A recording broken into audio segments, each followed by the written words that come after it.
نحمده ونصلي على رسوله الكريم اما بعد فاعوذ بالله من الشيطان الرجيم بسم الله الرحمن الرحيم رب اشرح لي صدري ويسر لي امري واحلل عقدة من لساني يفقهوا قولي. ایک دفعہ درود شریف پڑھ لیجیے.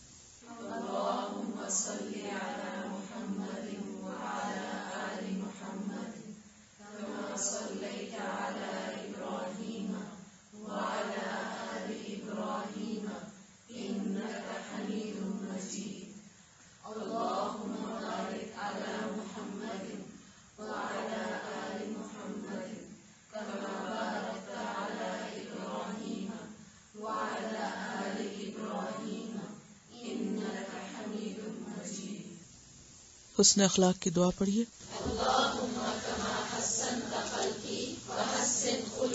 دوسری دعا بھی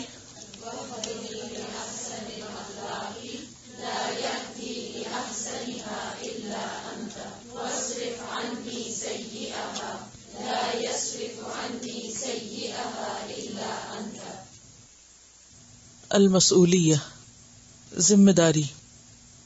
قال اللہ تعالی یا داود انا جعلناک خلیفۃ فی الارض فاحکم بین الناس بالحق ولا تتبع الہوى فیضلک عن سبیل اللہ. اللہ تعالیٰ کا ارشاد ہے، اے داؤد، ہم نے تجھے زمین میں خلیفہ بنایا ہے، لہٰذا تو لوگوں کے درمیان حق کے ساتھ حکومت کر اور خواہش نفس کی پیروی نہ کر کہ وہ تجھے اللہ کی راہ سے بھٹکا دے گی. سورۃ صاد کی آیت نمبر 26 میں اللہ سبحانہ تعالی نے ایک حاکم کے لیے، ایک ذمہ دار شخص کے لیے ایک واضح معیار مقرر کر دیا، اور وہ کیا ہے کہ جب تمہیں لوگوں پر ذمہ دار بنایا جائے تو تم لوگوں کے معاملات کو عدل و انصاف کے ساتھ طے کرنا، اور اس معاملے میں خواہش نفس کی پیروی نہ کرنا، کیونکہ اگر انسان حق کا ساتھ چھوڑ کر، عدل کا ساتھ چھوڑ کر اپنی مرضی کرنے لگتا ہے تو معاملات میں کبھی بھی درستگی نہیں آ سکتی، ہمیشہ بگاڑ کا شکار ہوتے ہیں. خواہشات کی پیروی عام انسانوں کو بھی نقصان دیتی ہے، کسی بھی شخص کے لیے نقصان دہ ہے، لیکن خاص طور پر ذمہ دار لوگوں کو، کیونکہ ان کے پاس اختیار اور اقتدار ہوتا ہے، قوت اور اتھارٹی ہوتی ہے. جب اختیار کے ساتھ، اتھارٹی کے ساتھ کہ انسان جو اس کے دل میں ہے وہ کرنا چاہے اور کر بھی سکے، تو ایسی صورت میں اگر وہ عدل و انصاف کو چھوڑ کر خواہشات نفس کی تکمیل کے لیے کچھ کرنا چاہے گا اور کر جائے گا تو اس کے نتیجے میں زمین پر ظلم پھیلے گا، صاحب حق اپنے حقوق سے محروم ہو جائیں گے. ایک اور جگہ پر اللہ تعالیٰ کا ارشاد ہے، قال اللہ تعالی تلک الدار الآخرۃ نجعلها للذین لا یریدون علوا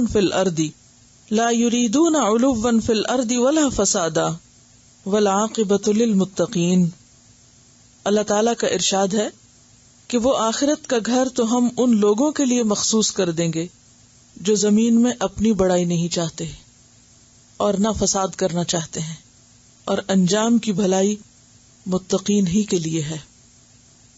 حضرت عمر بن عبدالعزیز کی جب وفات ہوئی تو اس سے پہلے ان کی زبان پر یہی الفاظ تھے کہ آخرت کا گھر تو انہی لوگوں کے لیے ہے جو زمین میں بڑا بن کے نہیں رہنا چاہتے، کیونکہ جب انسان خود کو بڑا سمجھتا ہے اور ہر معاملے میں اپنی بات منوانا چاہتا ہے اور صرف ذاتی طور پر ہی تکبر کا شکار نہیں ہوتا بلکہ اپنی اس بڑائی کا نشانہ دوسروں کو بھی بناتا ہے اور دوسروں کو اپنی ذاتی رائے، اپنی خواہش اور اپنی مرضی کے مطابق ڈھالنا چاہتا ہے، تو ایسی صورت میں دوسروں کی زندگی حرام ہو کر رہ جاتی ہے، اجیرن ہو کر رہ جاتی ہے.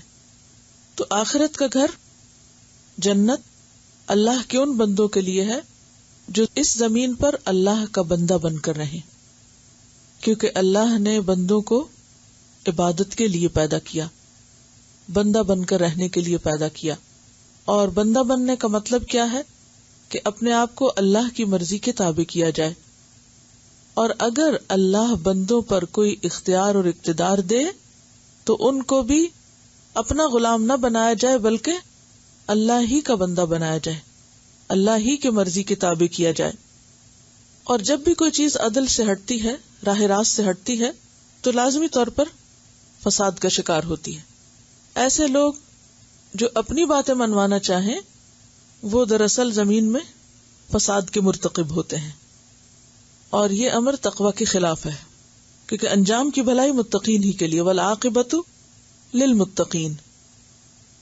اور جس شخص کے اندر تقوی ہو، خدا کا خوف ہو، پھر یہ ہو نہیں سکتا کہ وہ دوسروں پر ظلم و ستم کرے اور دوسروں کو اپنی خواہشات اور اپنی مرضی کا نشانہ بنائے۔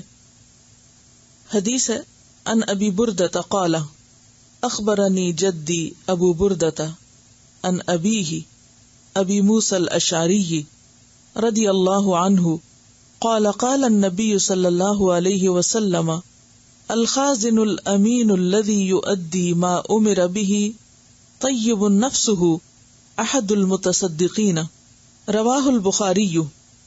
ابو بردہ نے کہا کہ میرے دادا ابو بردہ نے اپنے والد سیدنا ابو موسیٰ اشعری رضی اللہ عنہما کے حوالے سے مجھے خبر دی ہے کہ نبی کریم صلی اللہ علیہ وسلم نے فرمایا کہ امانت دار خزانچی وہ ہے کہ جب اس کو کوئی حکم دیا جائے تو وہ اسے دل کی فراخی کے ساتھ پورا کرے، اور اگر وہ ایسا کرے تو وہ بھی 2 صدقہ کرنے والوں ہی میں سے ایک ہے۔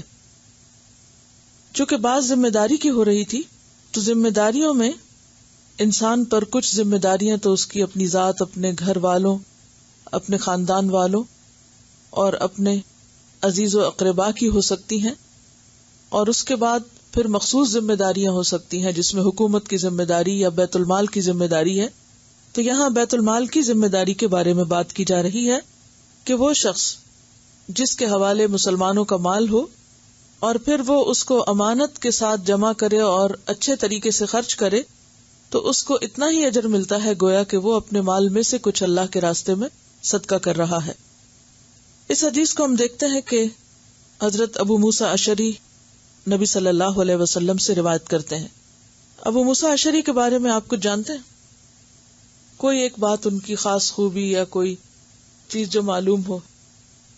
قرآن مجید بہت خوبصورتی کے ساتھ پڑھا کرتے تھے۔ ابو موسیٰ اشعری رضی اللہ عنہ، ان کا نام عبداللہ تھا اور والد کا نام قیس تھا، لیکن اپنی کنیت ابو موسیٰ کے نام سے مشہور تھے۔ اور اشعری اشعر قبیلے کی طرف نسبت ہے، اور اشعر قبیلہ یمن سے تعلق رکھتا تھا اور یہ اپنے قبیلے کے سردار تھے۔ ابو موسیٰ اشعری اہل مکہ میں سے نہیں تھے، لیکن حیرت کی بات یہ ہے کہ یہ اس وقت جب کہ مکہ والے نبی صلی اللہ علیہ وسلم کی بات ماننے سے انکار کر رہے تھے، یہ یمن سے مکہ آئے اور یہاں آ کر آپ صلی اللہ علیہ وسلم سے متاثر ہوئے اور مسلمان ہو گئے۔ اور نہ صرف یہ کہ خود مسلمان ہوئے بلکہ واپس جا کر اپنی قوم کو بھی مسلمان کیا، کیونکہ اپنے قبیلے میں بہت اثر رکھنے والے مؤثر شخصیت تھے اور لوگ ان کی بات مانتے تھے۔ پھر ایک وقت ایسا آیا کہ اپنی قوم کے 50 لوگوں کو کشتی پہ سوار کر کے سمندر کے راستے مدینہ لا رہے تھے، کیونکہ ہجرت ہو چکی تھی اس وقت۔ لیکن ہوا یہ کہ وہ کشتی ہوا کے رخ کی وجہ سے حجاز پہنچنے کی بجائے حبشہ تک پہنچ گئی، اور وہاں پر یہ سب لوگ اترے اور ان کی ملاقات حضرت جعفر طیار اور ان مسلمانوں سے ہوئی جو ہجرت کر کے حبشہ جا چکے تھے۔ بہرحال ان سے ملاقات کے بعد ان لوگوں کے ساتھ پھر فتح خیبر کے بعد مدینہ ہجرت کیے، یعنی براہ راست مدینہ پہنچنے کی بجائے پہلے حبشہ گئے اور پھر وہاں سے حبشہ کے مہاجرین کے ساتھ مدینہ پہنچے۔ اور یہ کون سا وقت تھا؟ یہ کب کی بات ہے؟ فتح خیبر کے بعد، کیونکہ آپ صلی اللہ علیہ وسلم کو خیبر میں فتح ہوئی تھی اور ساتھ ہی حضرت جعفر کے آنے کی خبر ملی تھی، تو آپ صلی اللہ علیہ وسلم بہت زیادہ خوش تھے اور فرما رہے تھے کہ مجھے نہیں معلوم کہ میں کس بات پر زیادہ خوش ہوں، جعفر کے آنے پر یا فتح خیبر پر۔ بہرحال یہ وفد مدینہ پہنچا اور اس طرح ان لوگوں نے آپ صلی اللہ علیہ وسلم سے ملاقات کی. حضرت ابو موسیٰ اشعری کی والدہ بھی اپنے بیٹے یعنی ابو موسیٰ کے کہنے پر ہی مسلمان ہوئی تھی. یہ لوگ جب مدینہ پہنچے تو آپ صلی اللہ علیہ وسلم نے خیبر سے جو مال غنیمت حاصل کیا تھا اس مال میں سے ان کا بھی حصہ مقرر کیا. اس کے بعد فتح مکہ اور غزوہ حنین کے موقع پر بھی یہ آپ صلی اللہ علیہ وسلم کے ساتھ تھے.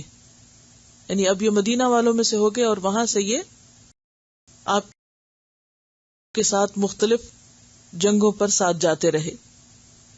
غزوہ تبوک سے واپسی پر آپ صلی اللہ علیہ وسلم نے ان کو یمن کے ایک علاقے معارب کا گورنر بنا کر بھیجا. یہ وہی وقت تھا کہ جب آپ نے حضرت معاذ بن جبل کو بھی یمن کا گورنر بنایا تھا. تو یمن کے دو حصے تھے، ایک یمن اقصی اور ایک یمن ادنا، یعنی ایک قریب کا علاقہ اور ایک دور کا علاقہ. تو موسیٰ اشعری رضی اللہ تعالی عنہ کو آپ نے یمن ادنا کا عامل مقرر کیا اور یمن اقصی پر معاذ بن جبل کو. اور ان دونوں صحابیوں کی آپس میں بھی بہت اچھی دوستی تھی. ان دونوں کو اکٹھے بھیجا گیا. جب آپ جا رہے تھے تو نبی صلی اللہ علیہ وسلم نے ان کو ایک خاص نصیحت فرمائی اور وہ نصیحت تھی تطاوعا ویسرا ولا تعسرا بشرا ولا تنفرا. اور اس کا معنی کیا تھا؟ تطاوع، باہم میل جول سے رہنا، یعنی باہم مقابلے بازی نہ شروع ہو جائے، ایک دوسرے کی مخالفت نہ شروع ہو جائے، بلکہ آپس میں بھی موافقت ہو. ویسرا، تم دونوں لوگوں کے لیے آسانی پیدا کرنا، مشکلیں نہ پیدا کرنا. ولا تعسرا، بشرا، اور انہیں خوش کرنا، خوشخبری دینا. ولا تنفرا، اور انہیں نفرت نہ دلانا، انہیں بھگانا نہیں دین سے. چونکہ یہ دونوں بہت ہی معزز اور بلند پایا صحابی تھے اور انہیں ان علاقوں کا جب گورنر مقرر کیا تو یہ اپنے اپنے علاقے کا انتظام بھی کر رہے تھے، لیکن اکثر اوقات ایک دوسرے سے ملاقات بھی کرتے تھے. تو اسی طرح کی ایک ملاقات کا ذکر تاریخ کی کتابوں میں ملتا ہے کہ ایک مرتبہ جب حضرت معاذ بن جبل ان سے ملاقات کے لیے آئے تو انہوں نے ابو موسیٰ سے پوچھا کہ آپ قرآن کس طرح پڑھتے ہیں، کس وقت پڑھتے ہیں. چونکہ یہ بھی حاکم ہے وہ بھی حاکم ہے، لیکن فکر آپ دیکھیے، موضوع گفتگو دیکھیے کہ یہ بتائیے کہ آپ کس وقت قرآن پڑھتے. یہ سوال انہوں نے کیوں کیا ہوگا؟ کیونکہ انسان کی ایسی بڑی بڑی ذمہ داریوں کے ساتھ بسا اوقات جو ذاتی عبادت ہے وہ متاثر ہونے کا ڈر ہوتا ہے. تو ان سے پوچھتے ہیں کہ کس وقت آپ پڑھتے ہیں. تو وہ کہنے لگے کہ رات دن میں جب موقع ملتا ہے تھوڑا تھوڑا کر کے پڑھتا رہتا ہوں. پھر ابو موسیٰ نے پوچھا کہ آپ کس وقت پڑھتے ہیں اور آپ کس طرح تلاوت کرتے ہیں.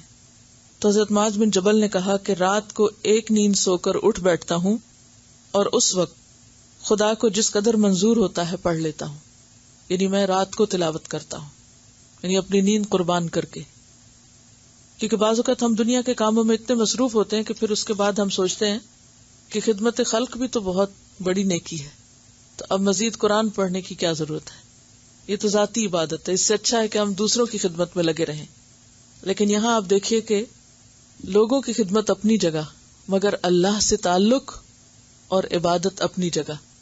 یاد رکھیے کہ لوگوں کی خدمت میں بھی خلوص اسی وقت آتا ہے، ان کے ساتھ تکلیف برداشت کرنے کی صلاحیت بھی اسی وقت پیدا ہوتی ہے جب انسان کا اللہ کے ساتھ مضبوط تعلق ہوتا ہے. کیونکہ اگر آپ کا قرآن سے تعلق باقی نہ رہے تو دنیا کے کام اور لوگوں کی خدمت اور نیکی کے باقی کام بھی بے روح ہونے لگتے ہیں. وہ بھی ایک مکینیکل قسم کی ایکٹیویٹی بن جاتے ہیں اور بسا اوقات پھر انسان بہت سی ذمہ داریوں سے گھبرا کر احسان بھی جتانے لگتا ہے اور اس کام کی خوبصورتی بھی ختم ہو جاتی. صحابہ کرام جہاں بھی رہے، جو بھی کارنامے کرتے رہے، لیکن کبھی بھی اپنی ذاتی عبادت اور قرآن سے غافل نہیں ہوئے، اور یہی ان کے لیے ایک سورس آف انرجی تھا. بہرحال یمن میں تھے. نبی صلی اللہ علیہ وسلم حجۃ الوداع کے لیے مکہ تشریف لے گئے اور حضرت ابو موسیٰ اشعری اپنے وفد کے ساتھ یمن سے آئے. جب آپ سے ملاقات ہوئی تو آپ نے پوچھا کہ ابو موسیٰ کیا حج کی نیت کی ہے؟ کہا جی ہاں. پوچھا کون سے حج کی؟ کہا میں نے یہ نیت کی تھی کہ جو اللہ کے رسول کی نیت ہے وہی میری نیت ہے، یعنی جو حج آپ کریں گے وہی میں کروں گا۔ تو آپ نے فرمایا کہ کیا تم قربانی ساتھ لائے ہو؟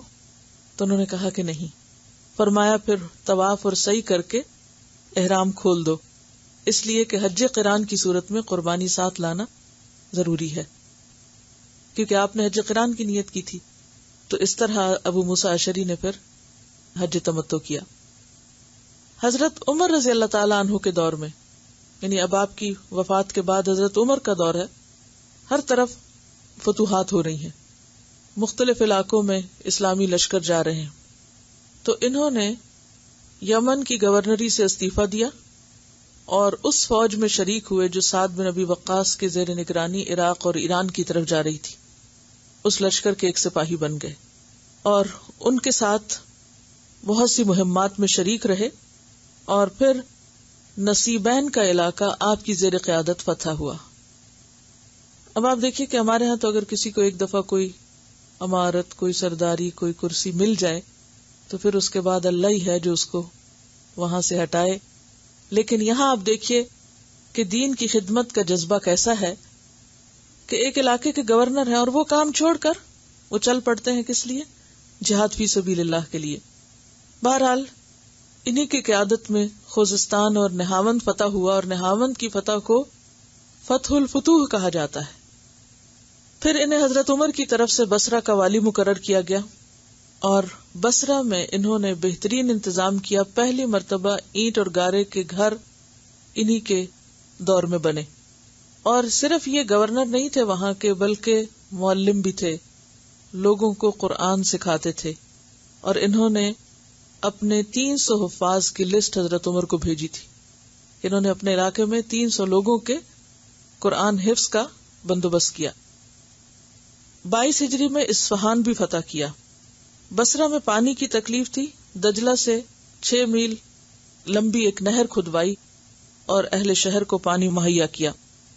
یہ ان 6 صحابہ میں سے ہیں جنہیں آپ صلی اللہ علیہ وسلم کی موجودگی میں لوگوں کے سوالات اور فقہی مسائل کے جواب دینے کے لیے اجازت تھی، یعنی ایک فقیہ صحابی بھی تھے، اور یہ ہر حال میں، خواہ وہ گورنر رہے، خواہ یہ فوجی رہے، خواہ یہ کسی علاقے کے عامل رہے، ہر حال میں تعلیم اور تعلم کا کام کرتے رہے، یعنی دنیا کے کسی بھی کام کے ساتھ درس و تدریس کا کام نہیں چھوڑا انہوں نے، حتیٰ کہ یہ فوج میں بھی لشکر کے بیچ میں لوگوں کو اکٹھا کر کے آپ صلی اللہ علیہ وسلم کی احادیث روایت کیا کرتے تھے۔ ایک مرتبہ خطبے میں لوگوں سے خطاب کر کے کہا کہ جس شخص کو اللہ علم دے اس کو چاہیے کہ اپنے دوسرے بھائیوں کو بھی اس کی تعلیم دے، اور یہ اس کو اپنے اوپر فرض سمجھتے تھے کہ جس کے پاس بھی علم ہو اسے چاہیے کہ وہ آگے دے لوگوں کو، اور اسی کے ساتھ ساتھ یہ بھی کہا کہ جس بات کے بارے میں علم نہ ہو اس کے بارے میں ہرگز ایک لفظ بھی اپنی زبان سے نہ نکالے، یعنی بغیر علم کے نہ بولے، اگر معلوم ہے تو بتائے اور اگر نہیں معلوم تو من گھڑت باتیں نہیں کرے۔ ایک اور مرتبہ کہا شرک کے بارے میں کہ شرک سے بچو، کیونکہ یہ چیونٹی کی چال سے بھی زیادہ غیر محسوس ہوتا ہے، یعنی پتہ ہی نہیں چلتا اور انسان کے اندر سرایت کر جاتا ہے۔ ان کی خاص خوبی یہ تھی کہ قرآن مجید کو بہت خوبصورتی سے پڑھا کرتے تھے، بہت خوش الہانی سے پڑھا کرتے تھے، اور اس کے بارے میں آپ صلی اللہ علیہ وسلم نے ان کے بارے میں فرمایا لقد اوتیت مزمارا من مزامیر آل داؤد، کہ ان کو آل داؤد کی خوش الہانی کا ایک بڑا حصہ ملا ہے، یعنی حضرت داؤد علیہ السلام کی آواز بہت خوبصورت تھی اور وہ بہترین طریقے سے زبور پڑھا کرتے تھے کہ سارے پہاڑ اور پرندے بھی اس میں شریک ہو جاتے۔ حضرت ابو موسیٰ اشعری کی آواز بھی نہایت خوبصورت تھی، اور بعض روایات میں بھی آتا ہے کہ آپ صلی اللہ علیہ وسلم ایک موقع پر ان کے گھر کے قریب سے گزر رہے تھے اور ان کی آواز اندر سے آ رہی تھی، تو آپ رک گئے اور دیر تک سنتے رہے جو بھی حضرت ابو موسیٰ تلاوت کر رہے تھے۔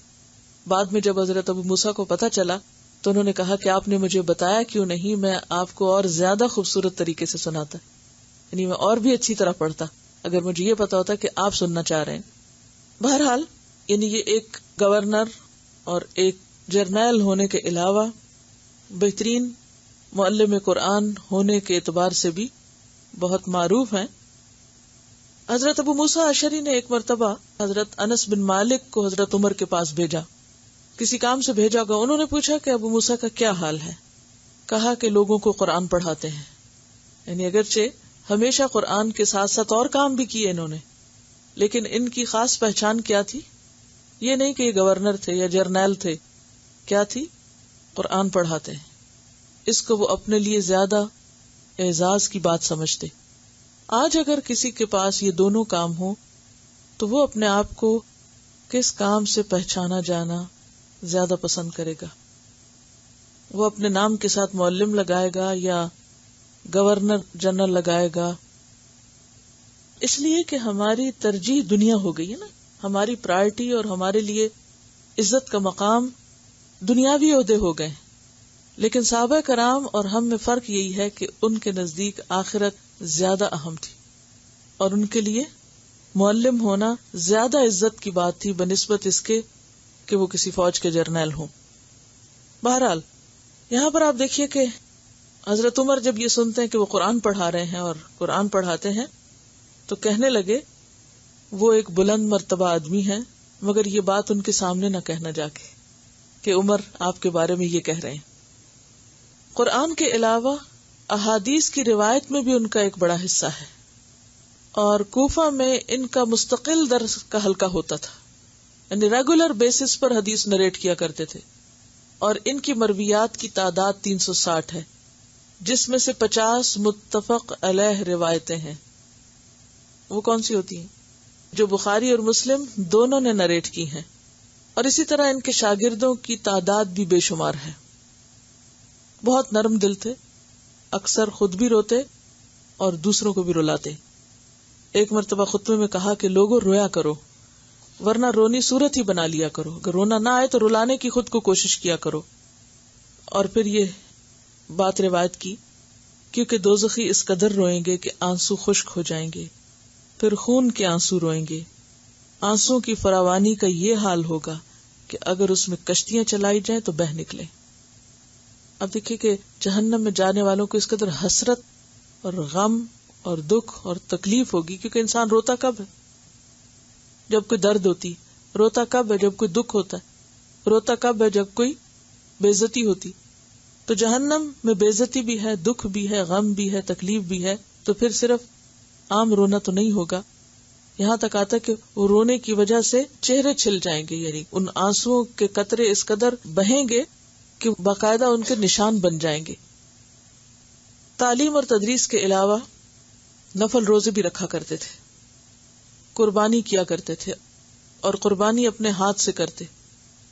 اور چونکہ قربانی خود کرنا زیادہ افضل ہے بنسبت اس کے کہ کسی سے کروا لی جائے، تو ان کے بارے میں آتا ہے کہ یہ اپنی بیٹیوں تک کو بھی تاکید کرتے کہ وہ اپنی قربانی اپنے ہاتھ سے کریں.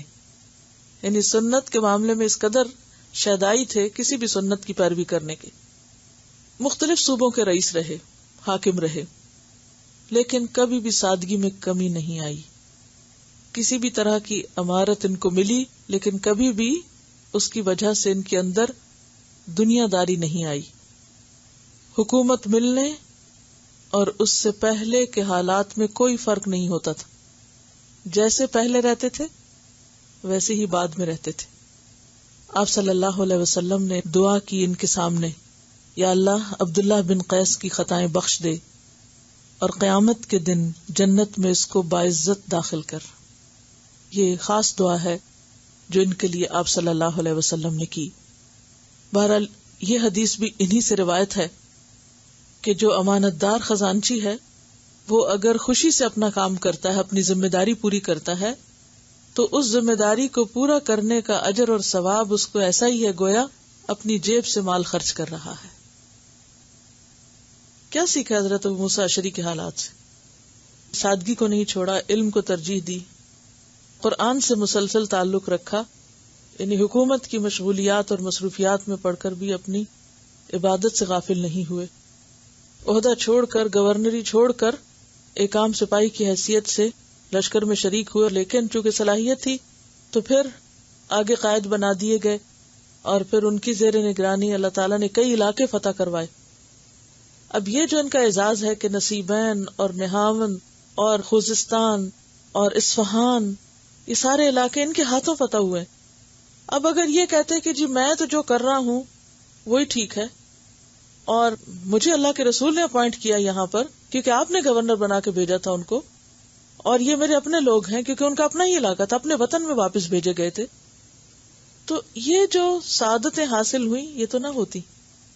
بعض اوقات ہم کسی ایک کام کے پیچھے لگ جاتے ہیں اور اسی کو سب کچھ سمجھ لیتے ہیں اور اس چیز کو چھوڑ کر کسی اور چیز کو قبول نہیں کرتے. تبدیلی عام طور پر ایک مشکل کام ہوتا ہے اور ہم سمجھتے ہیں کہ اگر یہ چیز ہاتھ سے چلی گئی تو معلوم نہیں کیا ہو جائے گا اور ہم کتنا بڑا نقصان کر بیٹھیں گے. کیا اگر حضرت ابو موسیٰ اشعری یہ کہتے کہ مجھے چونکہ آپ صلی اللہ علیہ وسلم نے اپوائنٹ کیا اور مجھے یہ ذمہ داری دی گئی ہے، لہٰذا میرے لیے یہی جگہ سب سے زیادہ مناسب ہے اور میں یہاں امن امان سے اپنا حکومت بھی کر رہا ہوں، لوگوں کو پڑھا بھی رہا ہوں اور اپنا قرآن بھی پڑھتا ہوں اور سب اچھی زندگی بسر کر رہی، بس کافی ہے؟ نہیں، ان کی نظر بہت بلند تھی، بہت آگے تک دیکھتے تھے، اور جو آگے تک دیکھتا ہے وہ رسک بھی لیتا ہے، اور جو رسک لیتا ہے وہی اڑ سکتا ہے، اور جو اڑتا ہے وہی بلندی پہ جا سکتا ہے. اور ان کی یہ اڑان دنیا کے لیے نہیں تھی، آخرت کے لیے تھی. جب وہ یہ دیکھ رہے تھے کہ باقی سب لوگ فی سبیل اللہ جا رہے ہیں، میں کیوں پیچھے ہوں اس سعادت سے، تو وہ آگے بڑھے. اور پھر آپ دیکھیے کہ اگر یمن کی گورنر ہی گئی تو اللہ نے ایک اور علاقے کا گورنر بنا دیا، اور پھر یہ کے بعد دیگرے بہت سے مرحلے ان کی زندگی میں آئے.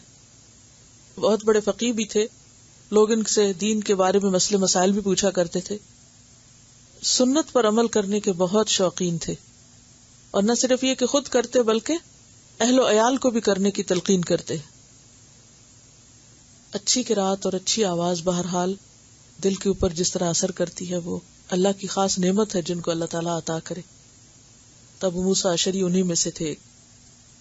اب دیکھیے کہ 300 لوگوں کو حفظ کرانا کوئی معمولی بات ہے، اور یہ تو صرف ایک موقع پر انہوں نے ایک لسٹ بھیجی ہے نا، معلوم نہیں اس کے علاوہ کیا کچھ کیا ہوگا. اور ہم تو ایک گھر کی ذمہ داری کے ساتھ دوسرا کام کرنے سے عاجز ہوتے ہیں، کہاں یہ کہ وہ ایک ایک صوبے کی، اور صوبے بھی وہ جو نئے نئے مسلمانوں کے زیر حکومت آئے تھے اور ان کے مسائل بھی طرح طرح کے تھے، لیکن انہوں نے اپنی یہ ذمہ داری پوری کی کہ جو لوگ نئے مسلمان ہو رہے ہیں اور جن علاقوں پر مسلمانوں کی حکومت ہو رہی ان سب کو دین سکھایا جائے، ان کو قرآن سکھایا جائے.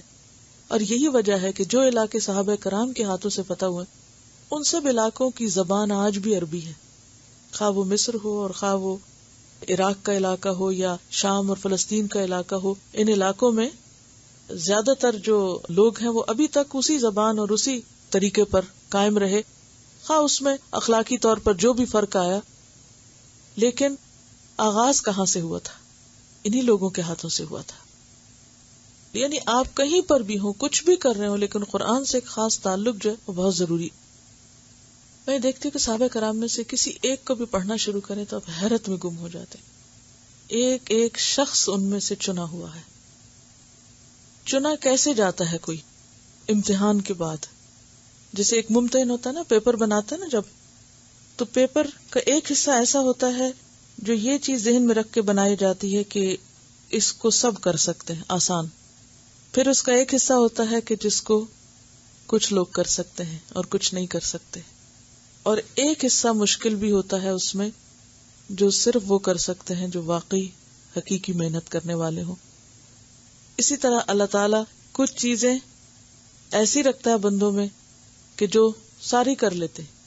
کچھ کام زندگی میں ایسے ہوتے ہیں نا جو سب کو ہی آتے ہوتے ہیں یا نہیں، اور سارے کر رہے ہوتے ہیں. کچھ ایسے ہوتے ہیں کہ جو چند لوگ کرتے ہیں اور چند نہیں کرتے. مثلا اپنی ذاتی ضروریات ہم سب پوری کرتے ہیں، کھانا پینا سونا نہانا دھونا پکانا یہ سب کر رہے ہوتے ہیں. پھر کچھ کام ایسے ہوتے ہیں کہ جو سب نہیں کرتے، مثلا ذاتی عبادت ہے، اپنا نماز روزہ قرآن اور دین سے ایک تعلق، کچھ کرتے ہیں کچھ نہیں کرتے. پھر تیسرے درجے پر کہ اپنے ساتھ اوروں کو بھی آگے سکھانا، دوسروں کو بھی ساتھ لے کے چلنا، یہ صرف وہ کر سکتے ہیں کہ جو واقعی پھر مشقتیں برداشت کرنا جانے، جو اپنے آپ کو مشکل میں ڈالیں اور پھر قربانی کی سطح پر جئیں. جب یہ تیسرے درجے کا کام کرنا ہوتا ہے تو اس کے لیے لازماً جو پہلا درجہ ہے اپنی ذات کا اسی میں قربانی کرنی پڑتی ہے، وہاں سے وقت لینا پڑتا ہے، کیونکہ آپ عبادت پر تو کمپرومائز نہیں کر سکتے. یہ کیسے ہو سکتا ہے کہ اپنی نمازیں جو ہے وہ جلدی جلدی پڑھ لیں کہ مجھے اب دین کا کوئی کام کرنا ہے. یہ تو نہیں ہو سکتا کہ آپ اپنے فرائض میں سے غفلت کر کے آپ دوسروں کو تبلیغ کرنے چل پڑیں. تو وہ کہاں سے آپ کمی کریں گے؟ اپنی نیند میں سے کمی کریں گے، اپنی پسندیدہ چیزوں کو چھوڑیں گے، اپنی خواہشات کو چھوڑیں گے. اور وہ جو ایک آئیڈیل لائف گزارنے کے چکر میں ہوتے ہیں نا کہ دنیاوی اعتبار سے بہت ہی قابل رشک زندگی ہو ہماری، وہاں کمی کرنی پڑتی. اور وہ ہم صحابہ کرام کی زندگی میں دیکھتے ہیں کہ انہوں نے اپنی ذاتی زندگیوں میں قربانی کی. یہاں ہم بیسک کوالٹی جو دیکھتے ہیں وہ سادگی ہے، کہ ان کی امارت کے بعد بھی اور اس سے پہلے بھی کوئی کمی نہیں آئی ان کی سادگی میں. بلکہ ایک موقع پر جب یہ گورنر تھے تو حضرت ابو ذر کے پاس آئے اور ان سے گلے لگنے لگے، کہنے لگے میرے بھائی. حضرت ابو ذر پیچھے ہو گئے، کہنے لگے تم میرے بھائی نہیں ہو. کہا کیوں؟ میں تمہارا بھائی کیوں نہیں؟ کہا کہ اب تم نے دنیا اکٹھی کر لی ہوگی. تو کہا کہ نہ میں نے، یعنی کہ وہ جو بھی دنیا اکٹھی کرنے میں چیزیں آتی ہیں، نہ میں نے ایسا کیا، نہ ایسا کیا، نہ ایسا کیا. کہا اچھا واقعی تم نے یہ سب کچھ نہیں کیا؟ تو ہاں اب تم میرے بھائی ہو.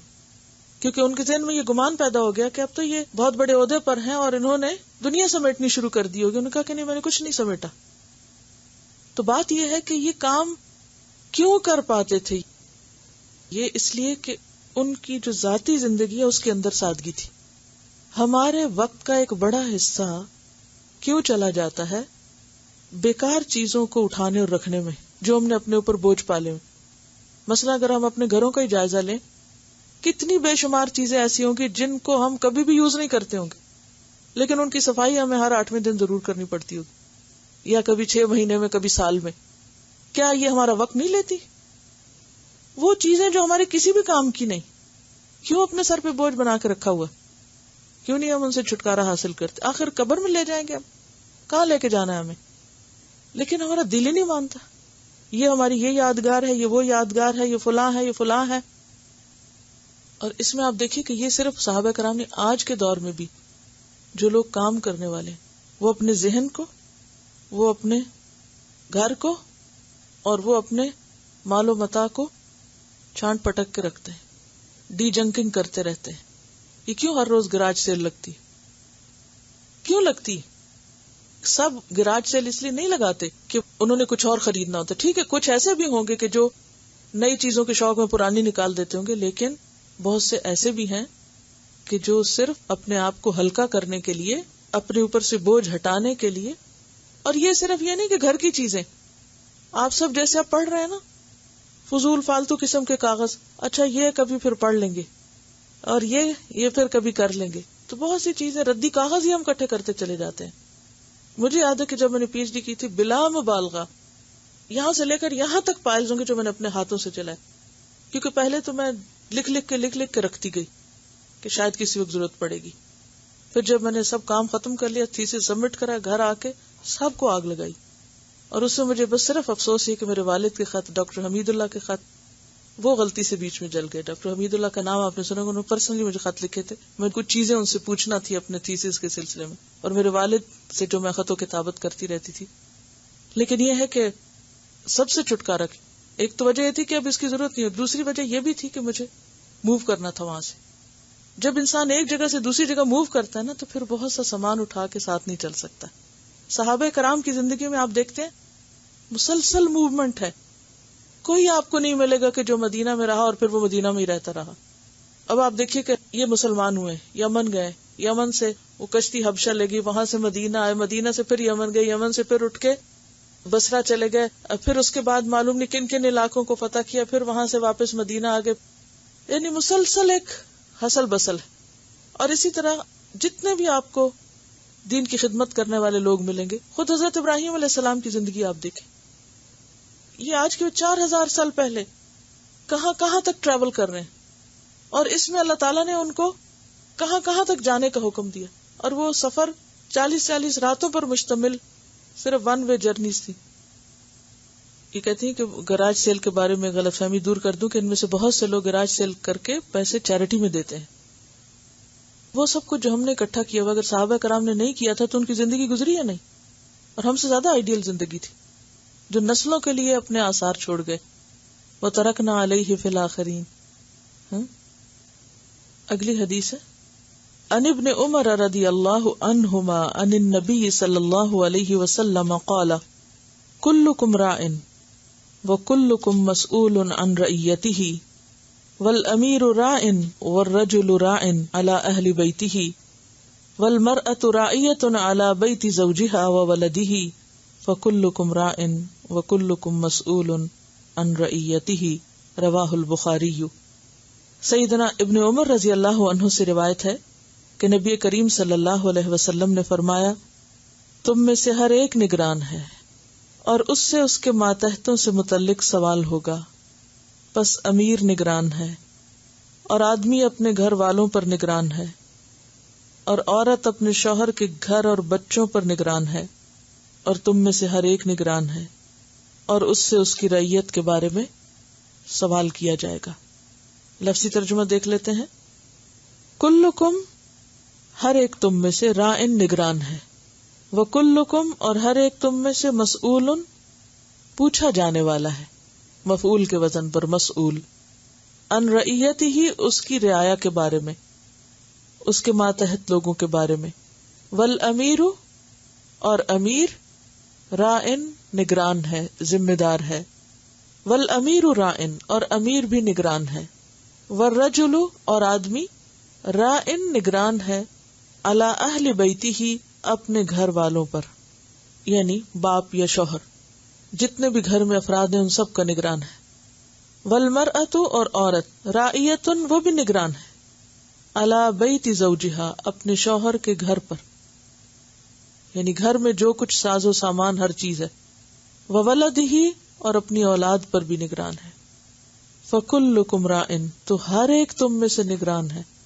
وکلکم مسئول اور ہر ایک تم میں سے پوچھا جانے والا ہے. یعنی قیامت کے دن سب سے اس کے زیر نگرانی چیزوں کے بارے میں سوال کیا جائے گا جو بھی اس کی ملکیت میں. پیچھے ہم نے امانت کا باب پڑھا. امانت کہتے ہیں اس چیز کو جو ہماری ملکیت نہ ہو اور ہمیں وقتی طور پر دی جائے, اور ذمہ داری کہتے ہیں اس چیز پر نگرانی کرنا جو ہماری ملکیت میں دی گئی ہو, یعنی جس کے ہم مالک ہوں. تو ایک اعتبار سے آپ دیکھیے کہ وہ تمام چیزیں جن کے ہم مالک ہیں, مثلاً گھر, اب گھر اگر ہمارے نام ذاتی طور پر نہ بھی ہو, شوہر کے نام ہو تو بھی کیا کہا, بیوی شوہر کے گھر کی نگران ہے. پھر اسی طرح بچے جو ہماری طرف منسوب ہوتے ہیں ان کے ہم نگران ہیں. اسی طرح خادم کے بارے میں بھی کہا گیا ایک اور حدیث میں, اسی سے ملتی جلتی حدیث ہے کہ جو خادم ہے وہ بھی نگران ہے, وہ بھی ذمہ دار ہے, حالانکہ اس کی اپنی کوئی سہ نہیں ہوتی. تو اس کی نگرانی کس چیز پر, جو کام اس کے سپرد کیے گئے, جو ڈیوٹیز اس کو دی گئی. تو ہر وہ چیز جس کی ذمہ داری ہمیں دے دی جائے, خواہ وہ کوئی گھر ہو, پریمیسز ہو, کوئی چیز ہو, ذمہ داری ہو, ڈیوٹی ہو, جس کے ہم رسپانسبل بنا دیے جائیں, جو ہماری ملکیت میں دی جائے, تو ہر وہ شخص جو مالک ہے وہ مسئول بھی ہے. ہر مالک مسئول ہے. مالک کا کیا معنی, جو اون کرتا ہے اس کو. مثلاً آپ کسی جاب کو اون کرتے ہیں, یا آپ کسی کمپنی کو اون کرتے ہیں, یا آپ کسی ڈیوٹی کو اون کرتے ہیں, یا رسپانسبلٹی جو بھی لیتے ہیں, ان سب چیزوں کے بارے میں پھر پوچھ بھی ہوگی کہ آپ نے اس کا حق کتنا ادا کیا اور ان کی خیر خواہی کتنی کی. اس سلسلے میں ایک اور حدیث یاد رکھیے. نبی صلی اللہ علیہ وسلم نے فرمایا, اور یہ بہقی کی روایت ہے, ان اللہ یحب من احدکم اذا عمل عملا ان یتقنہ. ان اللہ بے شک اللہ تعالی, یحب پسند کرتا ہے, من احدکم تم میں سے کسی ایک سے, یا تم میں سے ہر ایک سے, اذا عمل عملا کہ جب وہ کوئی کام کرے, ان یتقنہ کہ وہ اس کو بہت اچھی طرح کرے.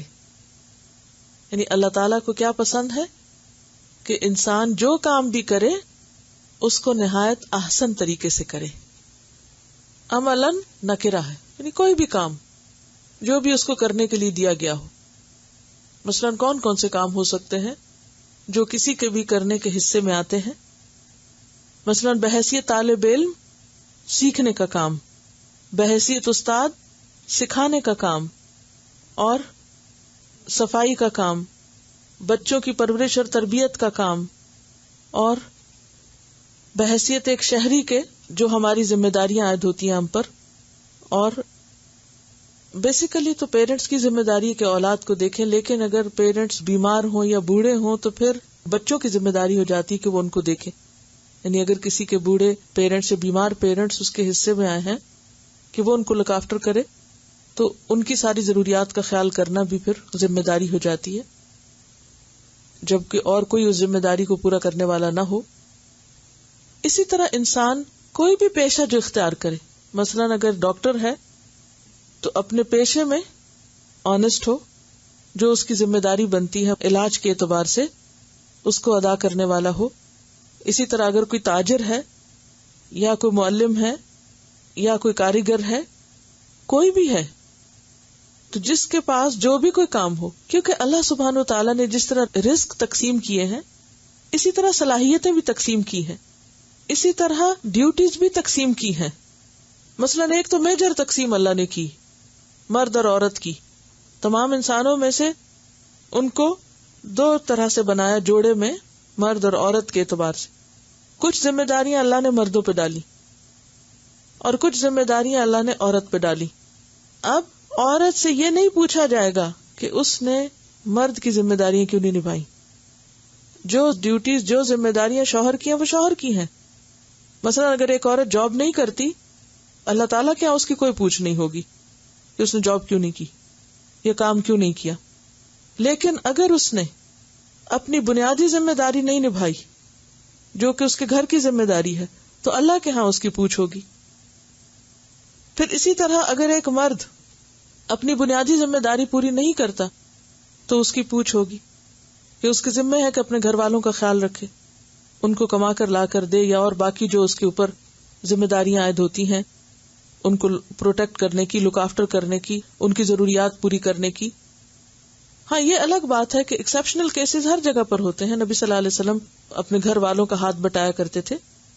اور جو کسی بھی شخص کی بنیادی ذمہ داری نہ ہو اور پھر وہ ادا کر رہا ہو تو وہ اس کی طرف سے کیا ہوتا ہے؟ احسان ہوتا ہے. مثلا مرد اگر گھر والوں کے ساتھ گھر کے کاموں میں ہاتھ بٹاتا ہے تو وہ کیا ہے؟ دراصل احسان ہے. اسی طرح اگر عورت مرد کی کچھ ذمہ داری بانٹتی ہے اور گھر کے باہر کے کام کرتی ہے تو وہ کیا ہے؟ عورت کے اوپر احسان ہے. ٹھیک ہے، لیکن احسان سے پہلے کس کی پوچھ ہے؟ بنیادی ذمہ داری کی. یعنی اگر کوئی احسان نہیں کر سکتا یا کرنے کی پوزیشن میں نہیں ہے تو اس پر اس کی پوچھ نہیں ہوگی کہ تم نے احسان کیوں نہیں کیا. لیکن اگر اس نے اپنا فرض نہیں پورا کیا یا اس میں کوتاہی کی تو اس پر اس کی پوچھ ہوگی. ذمہ داریاں کئی طرح کی ہوتی ہیں. ایک دینی ذمہ داری ہوتی ہے، ایک اخلاقی ذمہ داری ہوتی ہے، ایک قانونی ذمہ داری ہوتی ہے. مثلا ٹریفک کے قانون کی پابندی کرنا کیا ہے؟ ایک قانونی ذمہ داری ہے آپ کی. اور اگر آپ اس کی مخالفت کرتے ہیں، چاہے کوئی بھی نہیں دیکھ رہا آپ کو، تو کیا ہوگا؟ پوچھ ہوگی. اور جو بھی کوئی آپ کی جاب ہے، جہاں بھی آپ کام کرتے ہیں، جس کے لیے آپ پیڈ ہیں، جو کام آپ کی ذمہ داری پہ رکھ دیا گیا ہے، جو کام آپ کو دے دیا گیا اور آپ نے اس کو ایکسپٹ کر لیا، وہ سب آپ کی ذمہ داری ہو گیا. اس کو پورا کرنا، بر وقت پورا کرنا، اور جیسے اسے کرنا چاہیے ویسے ہی کر کے لانا. اب دیکھیں کہ بہت سے کام آگے کیوں نہیں بڑھتے، اس کی کیا وجہ ہوتی؟ لوگ اپنی ذمہ داریاں پوری نہیں کرتے، بے وجہ کی بوجھ اپنے اوپر لے لیتے ہیں اور پھر لے کے بھول جاتے ہیں، اور اس کے بعد بہت سے لوگوں کو ہلاکت میں ڈال دیتے ہیں. اگر آپ کوئی کام خود نہیں کر سکے اور وہ کام آپ نے کسی اور کو دیا تو وہ بھی آپ کی ذمہ داری کہ پھر اس سے کروا کر آپ اپنا عہد پورا کریں. تو ذمہ داری کی ادائیگی میں جو اہم ترین چیز ہے وہ کیا ہے کہ کام کو آسان طریقے پر کیا جائے، اور اگر اس کا معاوضہ مقرر ہے تو جس چیز پر معاوضہ لے رہا ہے انسان، اس معاوضے کے مطابق کام کر دیا جائے.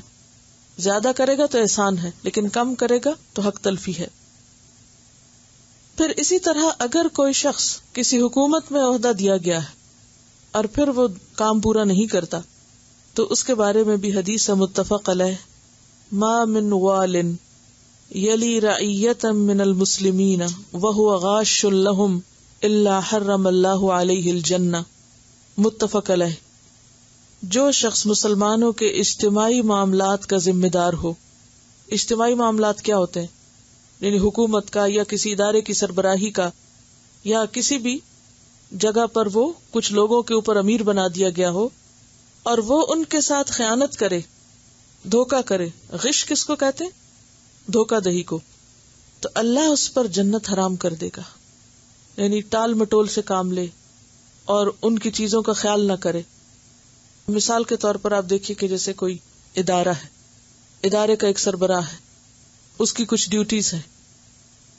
اب اگر وہ ٹائٹل تو ایک لے لے لیکن اپنی ڈیوٹیز کو بھولے رکھے، اس کی طرف اس کا دھیان ہی نہ ہو، یا یہ کہ یہ کہا گیا کہ غاش یعنی خیانت کرے مگر ٹھیک سے نہ کرے، پوری نہ کرے۔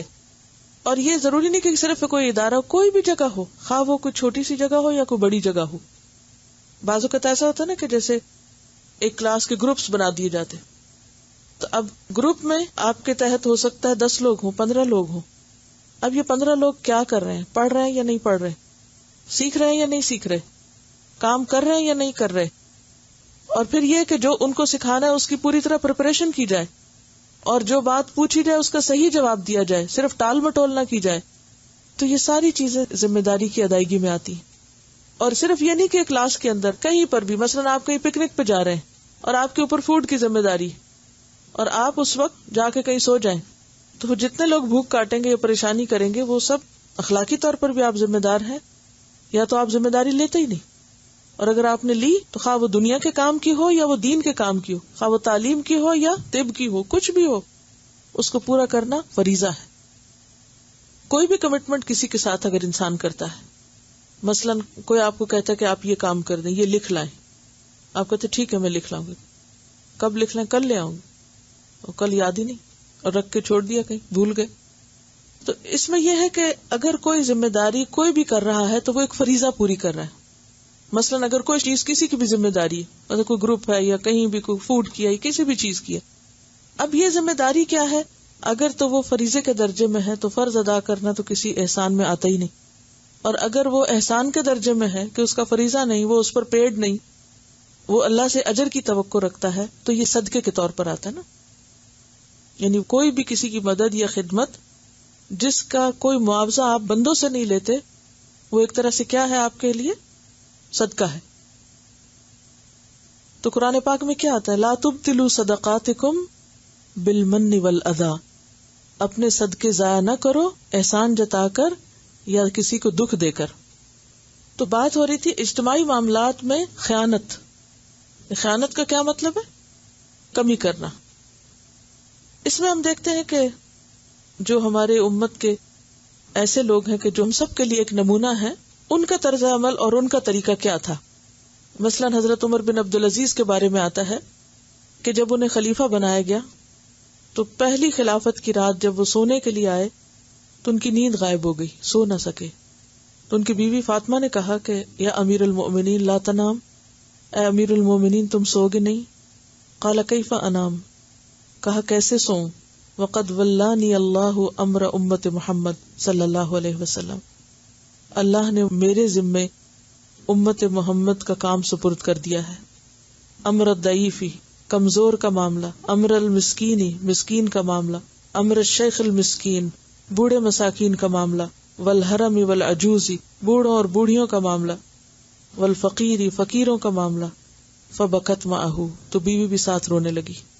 یعنی اتنا شدید احساس ذمہ داری تھا ان کو کہ یہ جو لوگوں کے حالات اور لوگوں کی ضروریات کا مجھ پہ ذمہ ڈال دیا گیا ہے، اور اگر اس میں کوئی کوتاہی ہو گئی تو کیا بنے گا۔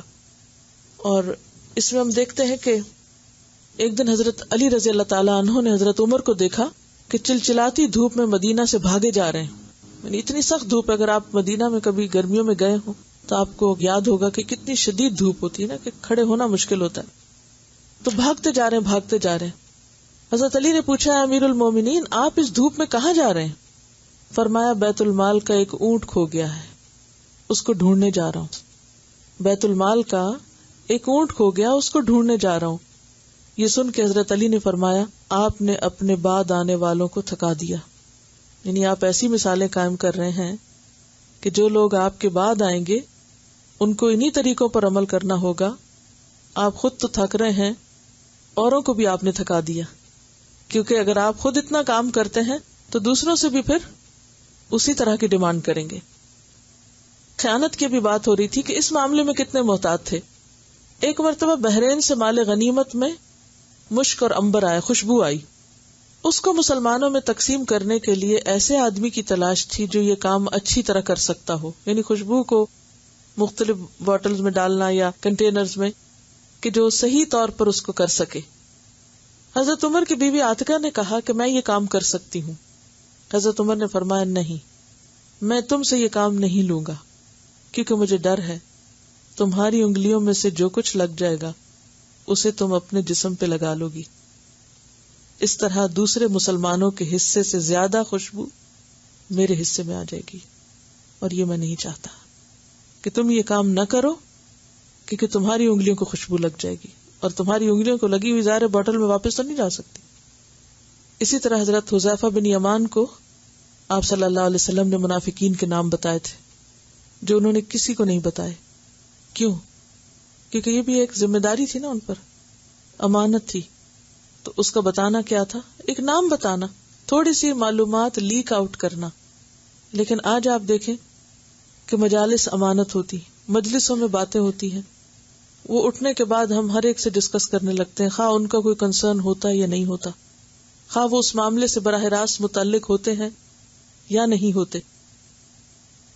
یہ بھی فتح خیبر کی بات ہو رہی تھی. تو فتح خیبر کے موقع پر آپ صلی اللہ علیہ وسلم جب محاصرہ کر رہے تھے تو ایک چرواہا بالکل کالا بجنگ یہود کی بکریاں لے کر چرا رہا تھا. تو اس کو پتہ چلا کہ آپ اللہ کے رسول ہیں، اور وہ آپ کے قریب آیا اور اس نے کہا کہ میں مسلمان ہوتا ہوں. تو آپ نے اس سے کہا کہ تم جاؤ اور پہلے ان بکریوں کو لوٹاؤ اور اس کے بعد تم آ کر اسلام قبول کرنا. بہرحال وہ گیا اور اس نے امانت لوٹائی اور آ کر مسلمان ہوا. اور اس کے بعد پوچھا کہ حکم دیجئے کہ مجھے کیا کرنا ہے، کیونکہ آپ اس وقت وہ محاصرہ کر رہے تھے تو وہ ساتھ ہی شریک ہو گیا اور اسی جنگ میں وہ شہید ہو گیا، یعنی اسی محاصرے کے دوران وہ شہید ہو گیا.